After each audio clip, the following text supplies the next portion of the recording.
Hey guys, welcome back to Bit India channel and welcome back again our brand new Bitcoin price prediction video। दोस्तों यहाँ पर आज के इस video में हम लोग बात करने वाले हैं न्यू बिटकॉइन एनालिसिस के बारे में। आने वाले दिन के अंदर क्या पॉसिबिलिटी होने वाली है, क्या क्या यहाँ पर हो सकता है। लास्ट वीडियो में दोस्तों हम लोगों ने जो बात किया था, स्ट्रेट फॉरवर्ड बिटकॉइन रेजिस्टेंस को ब्रेकआउट करता जा रहा था। ये वाले चार्ट के ऊपर आपके साथ मैंने शेयर किया था, जो कि एक प्योर मैनिपुलेशन का साइन था एंड बहुत जल्दी हम लोगों को एक डंप देखने को मिलेगा, जो कि आपके साथ इस वीडियो के अंदर शेयर किया था। एंड कौन कौन से एरिया जो हो सकते हैं जहाँ से हमें डंप देखने को मिलेगा, तो वो आपके साथ मैंने शेयर किया था। तो जो पॉसिबिलिटी आपके साथ एनालिसिस में शेयर की थी, वो काफ़ी हद तक यहाँ पर अच्छे से प्ले आउट हुई है। एंड यहाँ पर जो हम चैनल के अंदर वापस प्राइस को आए थे एंड वॉल्यूम प्रोफाइल एरिया के हिसाब से जो अपना हाइयर रेजिस्टेंस एरिया था, वहाँ से एकदम स्ट्रेट फॉरवर्ड रिजेक्शन हमें देखने को मिला। सीपीआई डेटा आया उस दिन ही।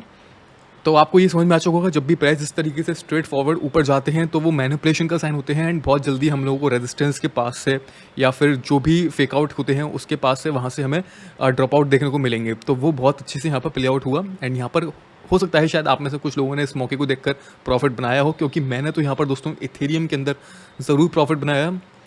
एंड काफ़ी सारे दोस्तों के क्वेश्चन ये होते हैं कि हमें पता कैसे चलेगा कि हमें एंट्री कब लेनी है। दोस्तों देखिए, कंफर्मेशन एनालिसिस के अंदर, ट्रेडिंग के अंदर 100% कंफर्मेशन किसी चीज़ की नहीं होती। जो सपोर्ट एंड रेजिस्टेंस होते हैं, जो इंडिकेटर्स बताते हैं, मार्केट की सिचुएशन जो होती है, उस हिसाब से हम लोग को ट्रेड लेनी पड़ती है। हो सकता है हमने जो यहाँ पर ट्रेड ली उसके बाद प्राइस और ऊपर चला जाता, लेकिन चांसेस हम लोगों को काफ़ी ज़्यादा नीचे जाने के लग रहे थे। तो ये एक तरीके का रिस्क है, यानी कि जिसके अंदर हमारा रिस्क रिवॉर्ड रेशियो होता है दोस्तों, उसको मैनेज करना पड़ता है। यानी कि नीचे जाने के चांसेस 80% है, तो 20% चांसेस ऊपर जाने के भी चांसेस हैं। तो ऊपर जाता है तो वहाँ पर हमारा स्टॉप लॉस भी हिट हो सकता है या फिर हमें लॉस भी हो सकता है। ठीक है, तो इस प्रोबेबिलिटी के साथ हम लोग ट्रेड लेते हैं। 100% गारंटी कोई भी नहीं कह सकता कि एग्जैक्टली किस जगह जाएगा, लेकिन जिस चीज़ की पॉसिबिलिटी काफ़ी ज़्यादा होती है उस साइड ही हमें ट्रेड लेनी पड़ती है। तो अभी मार्केट की सिचुएशन दोस्तों क्या है, ये वाला एरिया हमारा प्ले आउट हुआ अच्छे से एंड करंटली हम लोग यहाँ पर इस एरिया के अंदर कंसोलिडेट कर रहे हैं। अगर इसको हम थोड़ा सा मैं यहाँ पर 12 हार टाइम फ्रेम के हिसाब से देख रहा हूँ, अगर मैं इसको यहाँ पर 6 हार या 4 हार टाइम फ्रेम के हिसाब से देखता हूँ, तो उस हिसाब से भी यहाँ पर हम लोग बात करते हैं। तो ये करंटली दोस्तों मूविंग एवरेज के हिसाब से है। यहाँ पर जो हमारा मूविंग एवरेज है वाइट कलर वाला दोस्तों, ये है हमारा 20 EMA या 21 EMA, आप कोई भी सेट कर सकते हैं। तो यहाँ पर एक रेजिस्टेंस बन के बैठा हुआ है जो कि $20,200 की है। एकदम परफेक्ट रेजिस्टेंस एरिया है। वॉल्यूम प्रोफाइल के हिसाब से भी यही एरिया रेजिस्टेंस का है। और इस चार्ट को मैं आपको हटाकर दूसरा चार्ट यहाँ पर शो करना चाहूँगा। अगर हम यहाँ पर दोस्तों प्रॉपर तरीके से बात करें, एक जो हमारा चैनल बन रहा है, एक डिसेंडिंग चैनल बन रहा है, राइजिंग वेज बन रहा है, क्या क्या पॉसिबिलिटी हो सकती हैं। RSI के अंदर हम लोगों को यहाँ पर एक राइजिंग वेज RSI पैटर्न यहाँ पर देखने को मिल रहा है, जो कि आने वाले टाइम के अंदर बहुत जल्दी यहाँ पर प्ले आउट होने के चांसेस काफ़ी ज़्यादा हैं। अगर हम 1 हार एंड 2 हार के टाइम में देखें तो 2 हार में RSI यहाँ पर काइंड ऑफ राइजिंग चैनल यहाँ पर बना रहा है, राइजिंग पैटर्न यहाँ पर बन रहा है, जिसके पॉसिबिलिटीज़ चांसेस हैं कि डाउन साइड यहाँ पर ब्रेकआउट हो। तो फर्स्ट साइन तो हमारा दोस्तों एक बीरिश साइन ये हो गया, ठीक है। सेकंड बीरिश साइन दोस्तों कौन सा, यहाँ पर मैं आपके साथ शेयर करूंगा। मार्केट का जो दोस्तों अभी स्ट्रक्चर है हमारा, वो अच्छा नहीं है, ठीक है। अगर हम लॉन्ग टर्म टाइम फ्रेम के हिसाब से देखें तो मार्केट का स्ट्रक्चर स्टिल हमारा अभी बेरिश है। अगर हम यहाँ पर 6 हार या 12 हार्स के हिसाब से देखें तो मूविंग एवरेजेस हमारे को ऊपर से नीचे की तरफ पुश आउट कर रहे हैं, ठीक है, पुश डाउन कर रहे हैं। सो यहाँ पर अभी हमारा जो स्ट्रक्चर है is not a good and हम लोग अभी ये नहीं बोल सकते कि हम लोग अब बुलिश मार्केट के अंदर हैं। बुलिश मार्केट के अंदर नहीं है। एंड अक्टूबर नवंबर का जो टाइम है दोस्तों, वो क्रिप्टो मार्केट के लिए काफ़ी ज़्यादा क्रूशियल साबित होने वाला है। यानी कि इस बीच में हम लोगों को डंप देखने को मिलेगा मार्केट के अंदर, जिसकी एक्सपेक्टेशन की जा रही है $17,000 और उससे भी नीचे की। तो आपके साथ मैंने यहाँ पर टेलीग्राम चैनल पर भी शेयर किया है इस चार्ट के बारे में एंड लगातार मैं आपके साथ कुछ ना कुछ एनालिसिस एंड अपडेट शेयर कर रहा हूँ कि यहाँ पर हमारी जो पॉसिबिलिटी है दोस्तों क्या होने वाली है। हम लोग एक चैनल को फॉलो कर रहे थे जो कि एक डिसेंडिंग चैनल था एंड इस चैनल को बहुत अच्छे से फॉलो कर रहे थे एंड यहाँ पर हम लोग को एक ब्रेकआउट देखने को मिला, एकदम एग्जैक्टली सपोर्ट एरिया थे, जहाँ पर हमारे दो सपोर्ट एरिया थे। एक तो दोस्तों ये वाली ट्रेंड लाइन का एक जो हॉरिजॉन्टल लाइन है, इसका सपोर्ट एरिया एंड चैनल का सपोर्ट एरिया। तो यहाँ पर हमारे ये जो 2 सपोर्ट एरियाज थे, यहाँ से एक अच्छा खासा बाउंस बैक देखने को मिला। एंड बाउंस बैक देखने को दोस्तों क्यों मिला, यहाँ पर इसके पीछे रीज़न ये भी है कि लिक्विडिटी ग्रैब का दोस्तों सबसे बड़ा इंपॉर्टेंट रोल होता है। यानी कि वॉल्यूम प्रोफाइल के हिसाब से अगर आप देखोगे एंड वॉल्यूम प्रोफाइल इंडिकेटर को अगर आप अच्छे से स्टडी करोगे दोस्तों, तो काफ़ी ज़्यादा हेल्प करेगा ये मार्केट को समझने के लिए एंड काफ़ी ज़्यादा आपको पता चलेगा कि कहाँ पर क्या क्या होने वाला है, ठीक है। थोड़ा सा स्टडी करने की नीड है एंड एनालिसिस करने की नीड है। तो यहाँ पर वॉल्यूम प्रोफाइल इंडिकेटर जिस टाइम फ्रेम के हिसाब से लिया है दोस्तों, मैंने यहाँ से लेके एकदम यहाँ तक लिया हुआ है, ठीक है। इसको चाहूँ तो मैं थोड़ा सा और आगे इंक्रीज़ कर देता हूँ। तो अभी दोस्तों मैंने वापस इसको पहले से कर दिया, अभी मैं इसको आगे भी इसको मूव करूंगा एंड उस हिसाब से भी आपके साथ शेयर करूंगा। दोस्तों वॉल्यूम एरिया जो होता है, वॉल्यूम प्रोफाइल वाला जो इंडिकेटर होता है, इसको हम यूज़ कैसे करते हैं, ये फ्री ऑफ कॉस्ट होता है। एंड चार्ट में आपको यहाँ पर इस वाले ऑप्शन के अंदर लॉन्ग एंड शॉर्ट पोजीशन के सबसे नीचे फिक्स्ड रेंज वॉल्यूम प्रोफाइल का ऑप्शन आपको मिल जाता है, जिसको आप सेटिंग में जाके इसकी साइज़ को कम ज़्यादा कर सकते हैं अपने हिसाब से, वो मैटर नहीं करता। लेकिन यहाँ पर आप लोग यहाँ पर volume area high and volume area low को यहाँ पर इनेबल कर लेना, and point of control area, ये तीनों इंपॉर्टेंट है, इनको इनेबल कर लेना, ठीक है। अब दोस्तों ये वाला जो एरिया होता है, ये है दोस्तों हमारा वॉल्यूम एरिया हाई। ये बताता है कि मार्केट के अंदर जिस साइड पर सबसे ज़्यादा बाइंग सेल का वॉल्यूम है, वो एक रेजिस्टेंस का रोल प्ले करता है, और उस हिसाब से ये जो हॉरिजॉन्टल लाइन है वो ड्रॉ होकर यहाँ पर आती है ऑन एन एवरेज एरिया पर, ठीक है। एंड इसी तरीके से दोस्तों ये रेड लाइन है जो यहाँ पर बताता है सबसे ज़्यादा हाईएस्ट वॉल्यूम एरिया जो है बाइंग एंड सेल का, जहाँ पर प्रेशर रहा है प्रीवियस डेज में, उस हिसाब से ऑन एन एवरेज जो सपोर्ट का एरिया या रेजिस्टेंस का एरिया है, पॉइंट ऑफ कंट्रोल एरिया है, important point of control area, वो हमारे को ये बताता है जो भी टाइम जहाँ से लेके जहाँ तक का हमने ये सिलेक्ट किया हुआ है, ठीक है। तो जैसे कि यहाँ पर मैंने 13 सितंबर से लेकर के ये 17 सितंबर तक का सिलेक्ट किया हुआ है, ठीक है। एंड उसके नीचे वॉल्यूम एरिया लो है, ठीक है। ये बताता है कि जो सबसे नीचे का एरिया है सपोर्ट जोन की जो प्ले करेगा रोल, वो कौन सा एरिया है, ठीक है। तो ये ऑन एन एवरेज बताता है, एग्जैक्ट नहीं होता, लेकिन ऑन एन एवरेज होता है, जो कि काफ़ी हद तक सही होता है, ठीक है। तो ये काफ़ी ज़्यादा हेल्प हमारी करते हैं। तो करंटली दोस्तों ये जो वॉल्यूम एरिया जो हमें बता रहा है पॉइंट ऑफ कंट्रोल एरिया के हिसाब से, एंड वॉल्यूम एरिया है हाई एंड वॉल्यूम एरिया लो के हिसाब से, जो हमारा रेजिस्टेंस एरिया बन जाता है दोस्तों, important resistance area volume profile के हिसाब से, वो है $20,200 का, जो कि हमारे को 20 EMA 12 हार्स के चार्ट में यहाँ पर बता रहा था। 20 एंड 21 EMA, वो भी सेम एग्जैक्टली 20,200 का एरिया यहाँ पर बता रहा है, एंड वॉल्यूम एरिया भी यही बता रहा है। तो दोनों जब 2-3 इंडिकेटर सेम चीज़ बताते हैं तो वो चीज़ स्ट्रॉन्ग हो जाती है, ठीक है। तो इस बात को दिमाग में रखिएगा। तो यहाँ पर ये जो एरिया है हमारा, ये स्ट्रॉन्ग है। एंड यहाँ पर प्राइस इसके ऊपर जाना अभी मुश्किल है, क्योंकि अभी वीकेंड है, वीकेंड पर वॉल्यूम नहीं रहता वैसे भी, और वॉल्यूम है भी नहीं। और 21 की FOMC मीटिंग है, 21 सितंबर की। तो FOMC मीटिंग पर दोस्तों प्रोबेबिलिटी इस बात की ज़्यादा है कि जो BPS रेट, इंटरेस्ट रेट होगी, वो काफ़ी ज़्यादा हाई आने के चांसेस हैं। हो सकता है शायद 75 से अबव आए। 75 से अबव आता है तो मार्केट के अंदर हमें एक ह्यूज डंप देखने को मिलेगा दोस्तों। जो मार्केट बता रही है, मैं उस हिसाब से बता रहा हूँ, अपने मन से कुछ भी नहीं बोल रहा हूँ। तो ह्यूज डंप देखने को मिल सकता है, लेकिन उस बीच में हमें स्पाइक या फिर फेक आउट्स देखने को मिल सकते हैं। तो डिपेंड्स ऑन कि 21st डे वाले दिन BTC का प्राइस किस एरिया पर स्टैंड करता है। करंटली हम लोग एक राइजिंग वेज यहाँ पर फॉलो कर रहे हैं, जो कि एक बेरिश पैटर्न होता है दोस्तों। अगर आपको पता होगा, अगर आपको नहीं पता है तो बिट इंडिया चैनल पर काफ़ी सारी वीडियोस आपके साथ इंडिकेटर्स के रिगार्डिंग बिगनर गाइड मैंने शेयर करी हैं, इनको जाके देख लेना, यहाँ पर आपको सभी चीज़ें मिल जाएंगी। तो राइजिंग वेज दोस्तों एक बेरिश पैटर्न होता है, लेकिन जब कोई इवेंट पास में आने वाला होता है या कोई डेट पास आने वाली होती है जहाँ पर कुछ इंपॉर्टेंट चीज़ अनाउंस होने वाली है फाइनेंशियल मार्केट के लिए, तो वहाँ पर हमें फेक आउट्स देखने को मिलते हैं। तो मार्केट में इस तरीके से प्रिटेंड कराया जाता है कि मार्केट अपोजिट साइड है, यानी कि जैसा आप सोच रहे हो उल्टा साइड है, लेकिन वो फिर से वैसे ही उस चीज़ को फॉलो करता है। यानी कि हम सोच रहे हैं कि मार्केट यहाँ से गिरेगा, ठीक है, एंड मार्केट गिरने के चांसेस ज़्यादा हैं, क्योंकि हमारे को एक बेरिश पैटर्न दिख रहे हैं, काफ़ी सारे बेरिश इंडिकेटर हैं, मार्केट का सेंटीमेंट भी सही नहीं है। तो हो सकता है आपको इस तरीके दिखाया जाए कि BPS रेट जब आए, आपको दिखाया जाए कि प्राइस ऊपर जाएगा एंड सडन डंप। ये हमने कई बार दिखाया, कई बार, एक बार नहीं 50 बार दोस्तों ये चीज़ हमने देखी मार्केट के अंदर, ठीक है। तो यही चीज़ हमेशा से प्ले आउट होती है, लेकिन समझने की बात है बस। अब डिपेंड्स कि उस दिन 21st वाले दिन प्राइस कहाँ पर होगा। प्राइस इस फॉलिंग वेज, इस राइजिंग वेज के अंदर ही होगा। क्या प्राइस यहाँ पर $20,500 या $400 के आसपास होगा, या प्राइस वापस से इस डिसेंडिंग चैनल के अंदर होगा। प्राइस जहाँ पर भी होगा, प्राइस अपने रेजिस्टेंस को टच करने की कोशिश करेगा एंड वहाँ से फेक आउट करने की कोशिश करेगा अगेन, ठीक है। तो ये चीज़ आपको एनालिसिस करनी पड़ेगी।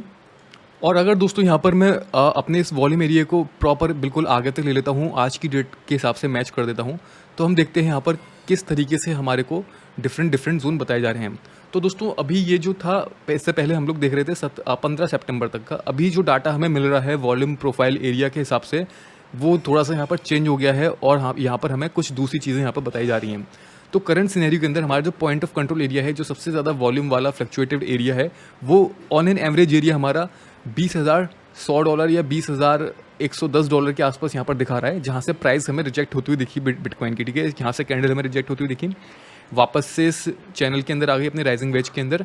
एंड जो हमारा volume control of area high area दिखा रहा है, यानी कि एक रेजिस्टेंस का रोल जो प्ले करेगा, वो हमारे यहाँ पर दिखा रहा है $20,350 के पास, जो कि हमारा जो मूविंग एवरेज है दोस्तों। यहाँ पर अगर हम मूविंग एवरेज के हिसाब से बात करें तो यहाँ पर मूविंग एवरेज भी हमें मिल जाएगा।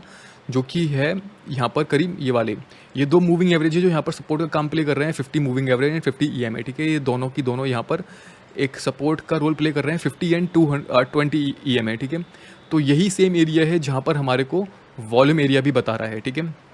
तो हमारे को ये वाला एरिया फर्स्ट एंड सेकंड ये, तो प्राइस जैसे जैसे इसके नीचे रहेगा तो दोस्तों उस हिसाब से यहाँ पर मार्केट फॉलो करेगा।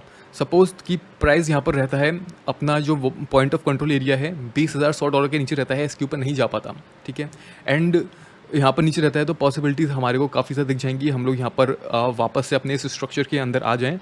एंड 21st वाले दिन प्राइस सपोज कि यहाँ पर अपने वापस इस स्ट्रक्चर के अंदर आ जाती है तो हम लोगों को फेक आउट्स देखने को मिल सकते हैं उस दिन, लाइक समथिंग लाइक दिस, ठीक है। हम लोगों को पंप डंप देखने को मिल सकता है 4 आवर 1 आवर की कैंडल में ईजिली। तो इस चीज़ पर आपने फोकस रखना है, लेकिन अपनी स्ट्रेटेजी पर अगर आप स्टैंड रहोगे तो वहाँ से प्रॉफिट आप लोग बना पाओगे, क्योंकि मार्केट जो है दोस्तों इमोशनली काफ़ी ज़्यादा ब्लैकमेल आपको करेगा।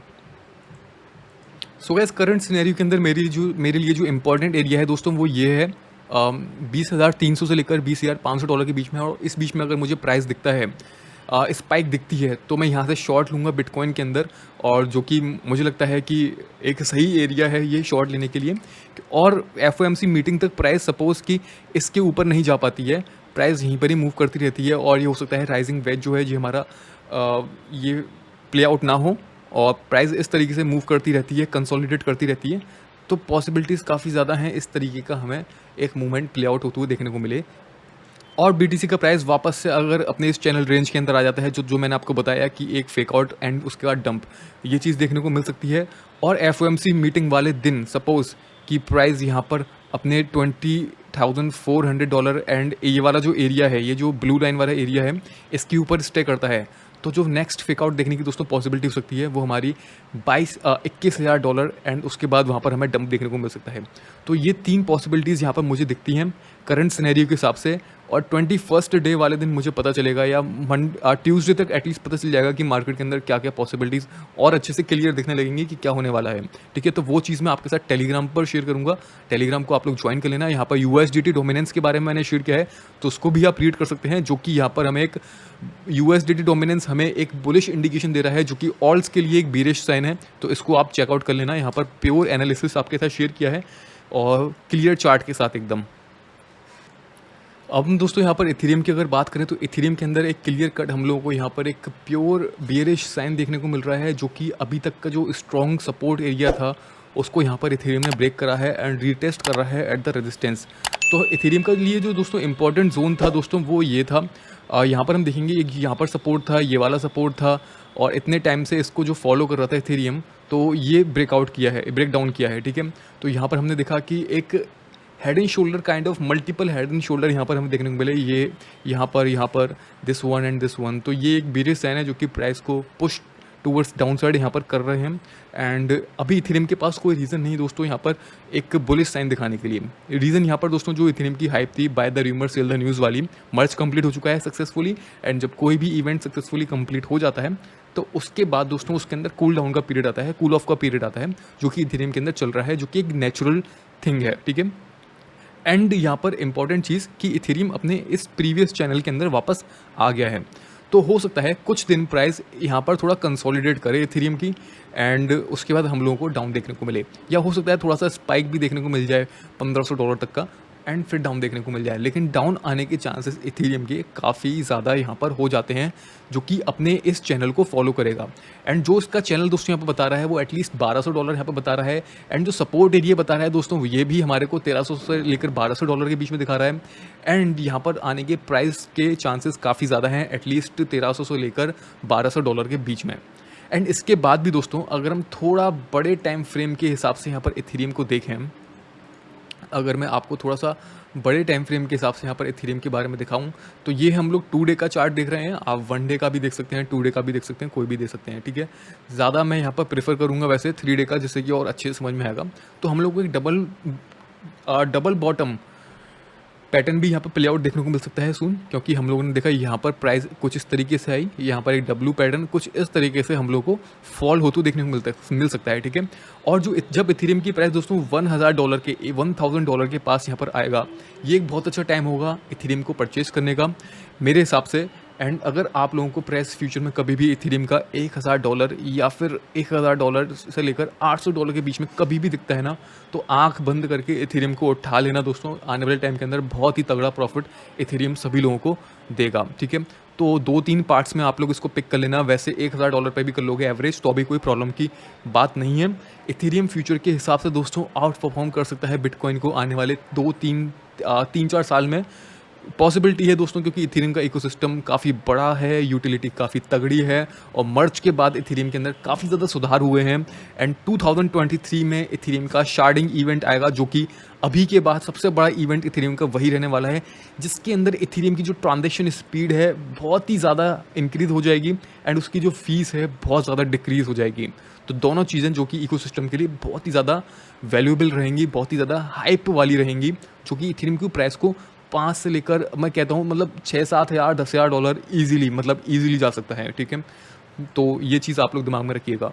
तो जैसा कि अभी आपको डब्ल्यू पैटर्न के बारे में बताया दोस्तों, सेम वही चीज़ यहाँ पर हमें पॉसिबल होती हुई दिखेगी अगर इथेरियम का ये जो चैनल है, चैनल का जो सपोर्ट है ये वाले एरिया को ब्रेक करता है, ब्रेक डाउन करता है। तो हमारा जो इंपॉर्टेंट सपोर्ट है वो दोस्तों वही है $1000 का, ठीक है। तो यहाँ पर हम लोगों को एक्यूमुलेट करना है स्पॉट में। आप लोग इथेरियम बाय करना, अच्छे खासे बाय करके रख लेना, कोई प्रॉब्लम की बात नहीं है। एंड $800-900 के आसपास भी दिखता है, तो अभी थोड़ी बहुत क्वांटिटी वहाँ पर ज़रूर उठा लेना, ठीक है। और उसके बाद आपको बहुत तगड़ा रिटर्न बहुत शॉर्ट टाइम के अंदर देखने को मिलेगा। सो होपफुली गाइस यहाँ तक आपको समझ में आ चुका है, थोड़े बहुत डाउट आपके क्लियर हुए होंगे। थोड़ा एनालिसिस पर फोकस करोगे तो काफ़ी सारी चीज़ें क्लियर हो जाएंगी। एंड जिस चीज़ को आप बार बार टाइम दोगे तो कब तक वो चीज़ समझ में नहीं आएगी, तो आएगी ज़रूर। बाकी दोस्तों USDT डोमिनेंस का आप लोग यहाँ पर देख लेना, जो कि एक स्ट्रॉन्ग साइन दिखा रहा है हम लोगों को। यहाँ पर सपोर्ट एरिया के पास से अगर आप यहाँ पर देखोगे तो ये जो हमारा वॉल्यूम प्रोफाइल के हिसाब से डोमिनेंस जो है सपोर्ट एरिया पर है। इसके साथ ही साथ हमें राइजिंग ब्रॉडनिंग पैटर्न हमें देखने को मिल रहा है, जो कि एक बुलिश पैटर्न होता है, लेकिन ऑल्ट्स कॉइन के लिए जो कि एक बेरिश पैटर्न है। हम लोगों को बिटकॉइन डोमिनेंस के अंदर यहाँ पर RSI में एक हमें फॉलिंग वेज देखने को मिल रहा है। Falling veg, kind of falling veg कह सकते हैं, थोड़ा डिसेंडिंग है ये। तो ये भी एक बुलिश पैटर्न है बिटकॉइन डोमिनेंस के लिए, ऑल्ट कॉइन के लिए बेरिश साइन है, ठीक है। हमें एक चैनल दिख रहा है यहाँ पर, ये जो ब्लू लाइन आपको दिख रहा है एक असेंडिंग चैनल दिख रहा है।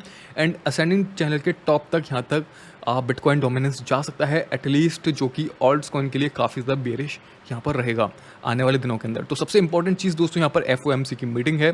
FOMC मीटिंग वाले दिन यहाँ पर एक्सपेक्ट कर सकते हैं हम उसके जब उसकी इंटरेस्ट रेट BPS रेट वहाँ पर अनाउंस करी जाएगी मार्केट के अंदर, उसी टाइम हमें मैनिपुलेशन एंड उसका फेक आउट एंड डंप देखने को मिल सकता है। तो वो डेट हमारे लिए इंपॉर्टेंट रहेगी। एंड ट्यूसडे तक प्राइस कहाँ पर होता है, ट्यूसडे तक एंड वेडनेसडे तक 21 तक, तो वो चीज़ भी मैटर काफ़ी ज़्यादा करेगी। तो वो सब एनालिसिस आपके साथ ऑन द टाइम में वीडियो में शेयर करूँगा। एंड साथ ही साथ मैं टेलीग्राम के अंदर भी आपके साथ शेयर करूँगा, टेलीग्राम चैनल पर। So make sure to join our Telegram channel.